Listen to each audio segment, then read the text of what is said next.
तो बेटा एंथैल्पी जो है, एटमाइजेशन एंथैल्पी, हम बात करके कंपैरिजन करते हैं 3D 4D और 5D की कंपैरिजन कर लेते हैं। हम करते हैं 3D की कंपैरिजन, 4D का कंपैरिजन और 5D का। 3D 4D एंड 5D, ठीक है। जो 3D का ग्राफ आ रहा है वो थोड़ा सा नीचे आ रहा है, फिर 4D का ग्राफ है थोड़ा सा ऊपर चल रहा है, लेकिन अप्रॉक्सीमेटली सेम चल रहा है।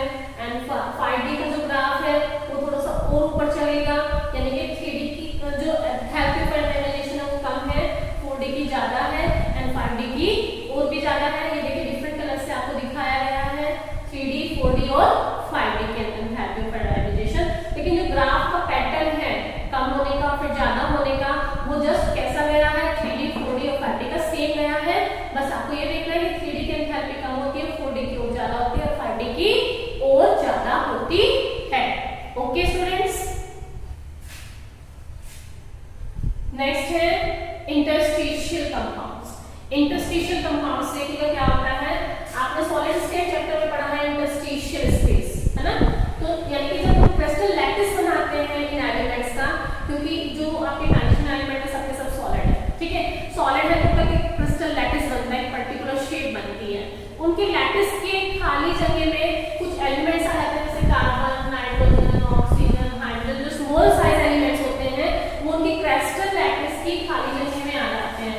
सपोज करो ये आपका लैटिस है, इस तरीके से बनना है ये, ठीक है।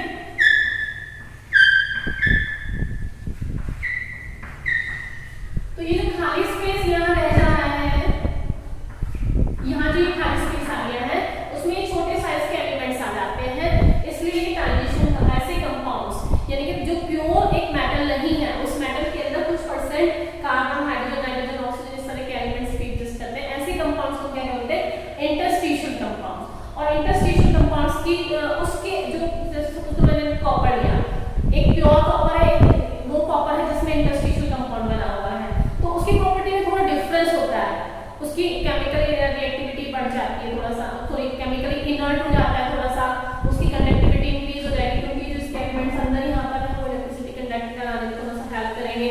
इसकी जो मेल्टिंग बॉइलिंग और बॉइलिंग पॉइंट है वो थोड़ा सा इंक्रीज हो जाएगा, इसकी जो डेंसिटी है वो थोड़ी इंक्रीज हो जाएगी। इस तरीके से ट्रांजिशन एलिमेंट्स जो होते हैं, इंटरस्टिशियल जो कंपाउंड होते हैं, इनकी प्रॉपर्टी पेरेंट एलिमेंट से थोड़ा सा अलग होती है, ठीक है।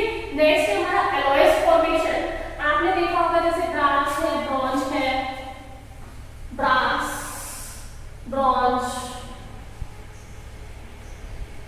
आप कहते हैं दीज आर एलॉयस। एलॉयस क्या होता है, एक मेटल का दूसरे मेटल के साथ जो मिक्सचर बनता है वो क्या कहलाता है, आपका एलॉयस कहलाता है, एलॉयस, ठीक है।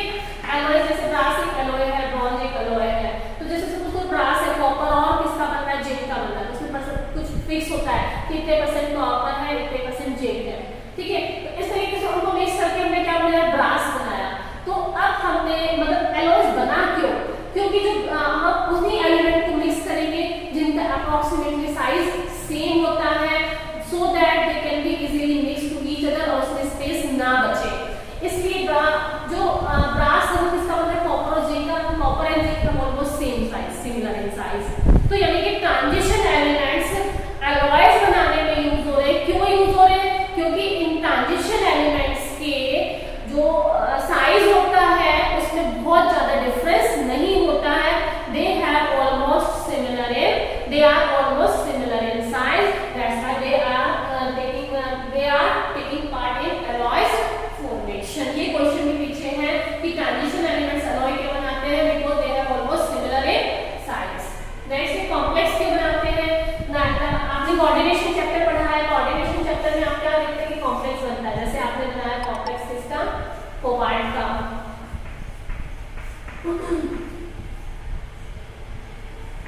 इस तरीके से कोबाल्ट का कॉम्प्लेक्स बनाया, देखे थे आपने कॉम्प्लेक्स जो बन रहे थे। तो वो कॉम्प्लेक्स क्यों बना पा रहा था, जब आप हाइड्रोजन निकाले थे तो आपने साफ साफ देखा था कि कॉम्प्लेक्स किस कारण से बना था, क्योंकि ये ट्रांजिशन एलिमेंट्स थे वो सबके साथ जो कॉम्प्लेक्स बना रहे थे। अब ट्रांजिशन एलिमेंट्स के पास ऐसी कौन सी खास प्रॉपर्टी है जिसके कारण कॉम्प्लेक्स बना रहे हैं, due to incompletely filled d orbitals, क्योंकि इनके d ऑर्बिटल्स इनकम्प्लीटली फिल्ड होते हैं। जो खाली ऑर्बिटल्स होते हैं वो लिगेंड्स को अपने तरफ रखने का काम करते हैं, जो खाली ऑर्बिटल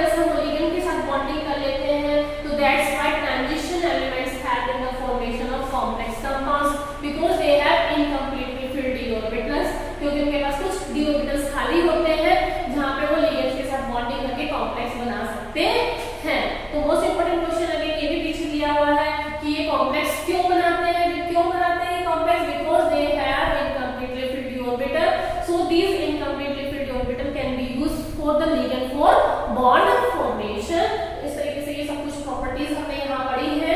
अब हम कुछ एक साइज की बात कर लेते हैं, आयनाइजेशन एंथैल्पी की बात कर लेते हैं। नेक्स्ट है आपका आयनाइजेशन एंथैल्पी। आयनाइजेशन एंथैल्पी क्या होता है कि लास्ट इलेक्ट्रॉन को निकालने के लिए जो एनर्जी लगती है that is known as ionization enthalpy. जैसे सपोज करो आपके पास जिंक है, जिंक की कॉन्फ़िगरेशन क्या होती है 3d10 and 4s2। अब ये दो इलेक्ट्रॉन्स लूज करेगा, यानी कि क्या बन जाएगा Zn2 पॉजिटिव, और ये दो इलेक्ट्रॉन्स लूज होके 3d10 हो जाएगा। अब इसमें से और इलेक्ट्रॉन्स नहीं निकलेंगे, ठीक है, क्यों? क्योंकि ये स्टेबल हो गया। अब जैसे क्वेश्चन यही आ सकता है कि Zn3 पॉजिटिव की आयनाइजेशन एंथैल्पी बहुत ज्यादा हाई होती है। क्यों होती है?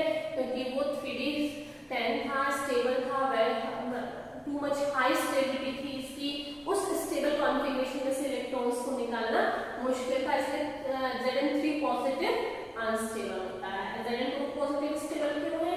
क्योंकि ये दो इलेक्ट्रॉन्स को लूज कर देगा और 3d10 स्टेबल बन जाएगा, ठीक है। नेक्स्ट जैसे सपोज करो आपका आता है मैंगनीज का, मैंगनीज 2 पॉजिटिव। पहले मैंगनीज की कॉन्फ़िगरेशन लिखेंगे 3d5 and 4s2। इसकी एनर्जी कम होती है, जैसे इसको थोड़ी सी एनर्जी देंगे it will lose this 2 electrons and becomes 3d5 and 3d5 which is extra stable and that's why it has very high amount of energy। तो आपको कहेगा कि भी इसकी एनर्जी Mn2 पॉजिटिव और Mn3 पॉजिटिव किसके आयनाइजेशन एंथैल्पी हाई है, तो आपको क्या देखना है स्टेबिलिटी ऑफ कॉन्फ़िगरेशन। और स्टेबिलिटी कॉन्फ़िगरेशन क्या होती है D0 स्टेबल है, D5 स्टेबल है और D10 स्टेबल है। ये स्टेबल कॉन्फ़िगरेशंस हैं, ठीक है। अगर जैसे आपको मैंने याद कराया था, ये कहा था कि आयरन की 2 पॉजिटिव स्टेबल है। अब स्टेबल कॉन्फ़िगरेशन में से इलेक्ट्रॉन्स निकाला जाएगा, तो it means very high amount of energy. जैसे क्रोमियम का याद कराया था, जैसे Cr किसकी आयनाइजेशन एंथैल्पी ज्यादा है, इसकी आयनाइजेशन एंथैल्पी ज्यादा है, इसकी कम आएगी। क्यों? क्योंकि ये 2 से 3 बनना चाहेगा। क्यों? क्योंकि क्रोमियम 3 पॉजिटिव है स्टेबल, ठीक है। क्रोमियम 3 पॉजिटिव स्टेबल होता है, 2 से 3 बनना चाहेगा, तो इसकी आयनाइजेशन एंथैल्पी कम होती है। थोड़ा सा एनर्जी देंगे तो it will convert to chromium 3 positive, but ये स्टेबल है, इसको बहुत ज्यादा amount of energy ionization enthalpy चाहिए। तो मींस आयनाइजेशन एंथैल्पी को कुछ नहीं करना है, आपको बस इतना ही करना है कॉन्फ़िगरेशन देखिए, ऑक्सीडेशन स्टेट याद कीजिए कि कौन सी स्टेबल थी, कौन सी अनस्टेबल थी। स्टेबल है तो उसमें से इलेक्ट्रॉन निकालना बहुत मुश्किल है, अनस्टेबल है तो कम एनर्जी लगेगी और वो स्टेबिलिटी अचीव करने के लिए इलेक्ट्रॉन को लूज कर देगा, ठीक है। इस तरीके से हम आयनाइजेशन एंथैल्पी का कंसेप्ट यही खत्म करते हैं। नेक्स्ट कंसेप्ट उठाते हैं। नेक्स्ट कंसेप्ट हमारा है electrode potential. Electrode potential see here, this is the graph for electrode potential. Here titanium, vanadium, chromium, manganese, iron, cobalt, nickel, copper, zinc. यहाँ पे इसका ऑक्सीडेशन होगा आयन से, सॉरी रिडक्शन आयन से मेटल बनेगा।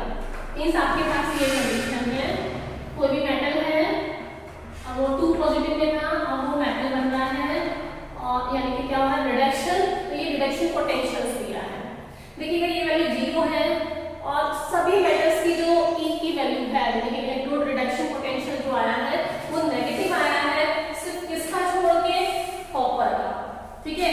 Only copper show positive and rest of the member of 3d series show negative potential reduction potential. Only copper show positive reduction potential and its value is 0.34 volt. Okay, ये question आता है ऐसा क्यों है, बाकी सारे members तो negative में शो करते हैं, कॉपर पॉजिटिव क्यों शो कर रहा है? Due to unbalanced hydration enthalpy. जो ये वेरिएशन आएगा इलेक्ट्रोड पोटेंशियल में कम या ज्यादा हो रहा है, it is only due to variation in hydration enthalpy.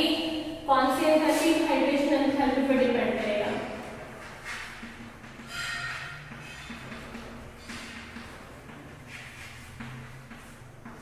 ठीक है, ड्यू टू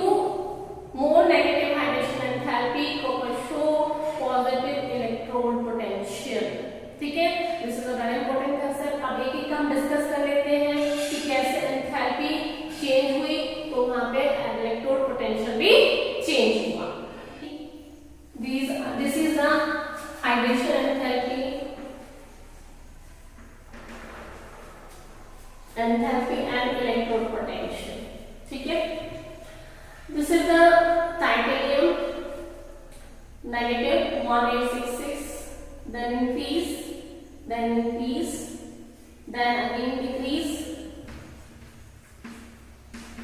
यानी कि यहाँ चेंज आया है, then increase, according increase हुआ ना, इसके according increase हुआ, then increase, then increase, लेकिन यहाँ कोई increase नहीं हुआ, इसमें क्या decrease हुआ है, ठीक है, and then फिर यहाँ पर इससे कम यानी कि decrease हो गया, ठीक है, देख लेते हैं एक बार, ये कितना था 0.163 था, 1.1 माइनस 1.18, यहां से वैल्यू क्या हो गई है डिक्रीज, मैग्नीट्यूड डिक्रीज हुआ है लेकिन नेगेटिव है इसलिए ये वाली वैल्यू इंक्रीज हुई, फिर ऐसा क्यों हुआ देखिएगा, यहाँ पे सडन इंक्रीज हुआ, बहुत ज्यादा इंक्रीमेंट यहाँ पे हुआ हाइड्रेशन एंथैल्पी में, दैट्स व्हाई इसकी वैल्यू इफेक्ट हुई है। अब फिर से देखिएगा ये वाली वैल्यू डिक्रीज हुई है तो ये वाली वैल्यू फिर इंक्रीज हो गई है, ठीक है, यानी कि हाइड्रेशन एंथैल्पी इसको कंट्रोल करती है। वैसे तो फर्स्ट और second hydration enthalpy plus hydration enthalpy का जो सम है वो इफेक्ट करता है, लेकिन जो फर्स्ट और सेकंड हाइड्रेशन एंथैल्पी है वो स्मूथली चलेंगी, लेकिन बहुत ज्यादा वेरिएशन सिर्फ हाइड्रेशन एंथैल्पी में आया, इसलिए मैंने यहाँ पे हाइड्रेशन एंथैल्पी शो किया है, ठीक है। तो देखिएगा यहाँ पे क्या हुआ, यानी कि ये वाली वैल्यू यहाँ से ये डिक्रीज हुई, ये इंक्रीज हो गई, फिर ये इंक्रीज हुई, ये डिक्रीज हो गई, ये और इंक्रीज हुई, ये डिक्रीज हो गई, ये और इंक्रीज हुई, ये डिक्रीज हो गई, यहाँ कोई चेंज नहीं हुआ, अकॉर्डिंग इसको बढ़ना चाहिए था लेकिन घट गई है तो ये बढ़ गई है, ये घट गई है, ठीक है, ये और डिक्रीज हुई है, ये थोड़ा सा इंक्रीज है, लेकिन यहाँ पे क्या है कि हाइड्रेशन एंथैल्पी थोड़ा सा रोल प्ले करती है, दैट्स व्हाई इसको जितना होना चाहिए उतना ये भी नहीं हुआ है, ठीक है, यानी कि यहाँ पे भी हाइड्रेशन एंथैल्पी रोल प्ले कर रही है, यहाँ पे भी हाइड्रेशन एंथैल्पी रोल प्ले कर रही है, यहाँ पे भी हाइड्रेशन एंथैल्पी ने रोल प्ले किया, सब में हाइड्रेशन एंथैल्पी रोल प्ले कर रही है, अगर ये चेंज हो रही है तो ये भी चेंज हो रहा है, ठीक है, आप साफ साफ देख सकते हैं ये वाली यहाँ पे एकदम सडन इंक्रीज हुआ है, यानी कि बहुत ज्यादा इंक्रीमेंट एक साथ हुआ है तो ये डिक्रीज हो गया है, ये डिक्रीज हुआ है तो ये इंक्रीज हो गया है, फिर ये इंक्रीज हो गया है तो ये डिक्रीज हो गया है, अंडरस्टूड द कंसेप्ट। इस तरीके से हाइड्रेशन एंथैल्पी जब भी क्वेश्चन आए कि इसका इलेक्ट्रोड पोटेंशियल कम क्यों है due to unbalance hydration enthalpy, बस आपको ये लिखना है, इंक्रीज हुई है डिक्रीज हुई है ये सब मत रखो, सिर्फ आप क्या लिखो due to unbalance hydration enthalpy, hydration enthalpy balance नहीं हो पाई इसलिए ऐसा हो गया, कॉपर का पॉजिटिव क्यों आया due to unbalanced hydration enthalpy, ये कम क्यों आया due to unbalanced hydration enthalpy, इसमें कम क्यों हो गया due to unbalanced hydration enthalpy, सिर्फ आपको एक ही आंसर देना है due to unbalanced hydration enthalpy ऐसा हो रहा है। Example number 8.4, this is an important example, ठीक है, इसमें क्वेश्चन रहा है, ये दो बार दिया है, एक बार टेक्स्ट में दिया है, एक बार पीछे आपको एक्सरसाइज में भी दिया है, उसने कहा है कि Cr2 पॉजिटिव रिड्यूसिंग एजेंट क्यों है जबकि Mn3 पॉजिटिव ऑक्सीडाइजिंग एजेंट क्यों है, they are asking about why it is so reducing and why it is so oxidizing nature, ठीक है, लेट्स सी। अभी आपको मैंने बताया था कि जो क्रोमियम है वो 3 पॉजिटिव में स्टेबल है, it means chromium Cr2 positive से Cr3 हो जाएगा, मींस इट अंडरगो ऑक्सीडेशन, यानी to achieve the stability Cr2 positive will change into Cr3 positive, so it undergo oxidation, hence it is a reducing agent. Same condition here है कि जो Mn3 positive है वो unstable है, it will tend to change into Mn2 positive, it means क्या हुआ reduction, और जिसका reduction होता है वो क्या कहलाता है oxidizing agent. This is a very important question और बहुत बार बोर्ड में आ चुका है, काफी बार आ चुका है, तो it should be done by heart। अब करने वाले हैं कि जो हाईएस्ट ऑक्सीडेशन स्टेट था वो क्रोमियम शो कर रहा था आपका कितना +6, ठीक है, कितना शो कर रहा था +6 तक शो कर रहा था, और मैंगनीज कितना शो कर रहा था +7 शो कर रहा था, ठीक है, it shows +6 and it shows +7, okay. बात करते हैं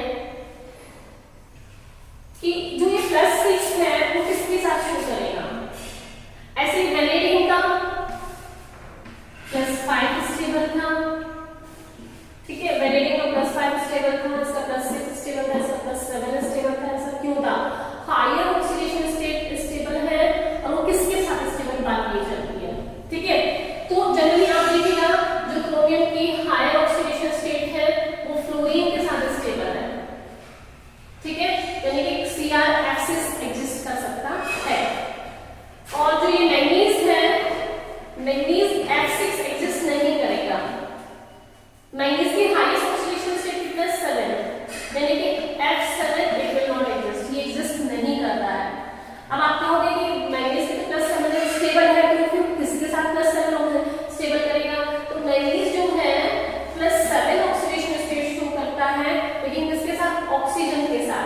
यानी कि जो हायर ऑक्सीडेशन स्टेट्स हैं, जैसे इसकी +7 है, इसकी 6 है, इसकी 5 है, वो किसके साथ स्टेबल है?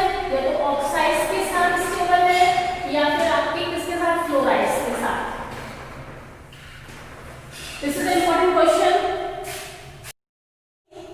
जो आपके ट्रांजिशन एलिमेंट्स है they show higher oxidation states with oxides and fluorides. Question है ये भी, क्यों है ऐसा? What is so? Due to the high electronegativity of oxide and fluoride they form stable compounds with higher oxidation state with the element. ठीक है, next आपका है कि अब कहते हैं कि मान लो फ्लोराइड्स जो मैक्सिमम हाईएस्ट ऑक्सीडेशन स्टेट में ट्रांजिशन में कितनी? +7, वो ऑक्सीजन के साथ स्टेबल है। ठीक है, वो फ्लोराइड के साथ स्टेबल क्यों नहीं? rather than fluoride it is more stable than fluoride, it is stable with oxide। क्यों है? देखिएगा जो MnO4 नेगेटिव, ठीक है, यहाँ पे जो मैंगनीज की ऑक्सीडेशन स्टेट है +7 आ गई है। ठीक है, यानी कि सिर्फ मैंगनीज ने 4 ऑक्सीजन के साथ लाइक दिस, मैंगनीज को सिर्फ 4 ऑक्सीजन की रिक्वायरमेंट पड़ेगी क्या करने के लिए? +7 ऑक्सीडेशन स्टेट शो करने के लिए। लेकिन मैंगनीज को 7 फ्लोराइड्स की जरूरत पड़ेगी +7 शो करने के लिए। अब जब मैंगनीज के पास 7 फ्लोरीन लगेंगे तो वो बहुत छोटे स्पेस में होंगे, तो दे शो रिपल्शन। क्या शो करेंगे? रिपल्शन, जिसके कारण वो फ्लोराइड्स के साथ स्टेबल नहीं हो पा रहा है, वो किसके साथ स्टेबल हो पा रहा है? ऑक्साइड्स के साथ। Because oxide have the capacity to form the multiple bond, जिससे कि कम ऑक्सीजन में ही ज्यादा बॉन्ड्स बन जाते हैं। ठीक है, अब देखो एक काफी दूर है तो यहाँ पर रिपल्शन काम ही नहीं कर रहा है, लेकिन यहाँ रिपल्शन काम करेगा, इसलिए यहाँ स्टेबल हो जाएगा। Now we can say that कि higher oxidation states are stable in oxides rather than fluorides because oxygen has the capacity to form the multiple bond। Understood? यानी कि पहला क्वेश्चन ये था कि ऑक्साइड और फ्लोराइड्स के साथ ही हायर ऑक्सीडेशन स्टेट्स होंगे because they have high electronegativity. दूसरा क्वेश्चन ये था कि ऑक्सीजन ज्यादा, मतलब ऑक्सीजन के साथ ज्यादा कंपाउंड्स मिल रहे बजाय फ्लोराइड्स के साथ। ठीक है, तो oxide, because oxide have the capacity to form multiple bond and form the stable compound. This is the reason, this is a very important question both of these, कि वो फ्लोराइड और ऑक्साइड से क्यों बनाते हैं, और हायर ऑक्सीडेशन स्टेट में oxides ज्यादा अवेलेबल है बजाय फ्लोराइड्स के। Okay, this is again a very important concept. Next is magnetic movement. जैसे कि हमने कुछ टाइम पहले पढ़ा था कि transition metals can be paramagnetic और डायमैग्नेटिक। ठीक है, if they have unpaired electrons then it will be paramagnetic। ठीक है, and then in that condition it will show some magnetic movement, and magnetic movement can be shown with the help of mu, that is equals to √n plus 2। okay, where n is the number of unpaired electron। ठीक है, where n is number of unpaired electron। for example, write the configuration of scandium। scandium is 3d1 and 4s2, it will lose these 3 electrons। ठीक है, so then it will be 0, this magnetic moment will be 0।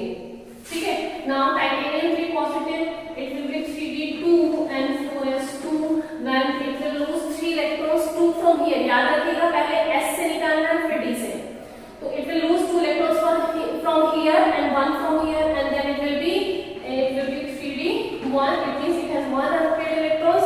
write the value here, 1 plus 2, it means 3 √3, that is 1.7 something। bm इसकी unit होती है bond magneton. ठीक है, next is vanadium 2 positive, write the configuration 3d3 and 4s2, when it will lose 2 electrons from here and now it has 3d3, it means 1 2 3 4, 1 2 3, it has 3 unpaired electrons। write the value here, mu is equals to √3, 3 plus 2, 3 plus 2 5, 5 to the 15, यानी कि √15, √15 की जो root की value आती है 2 point something आ जाएगी, sorry 3 point something आ जाएगी। It will be 3 point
find the value of magnetic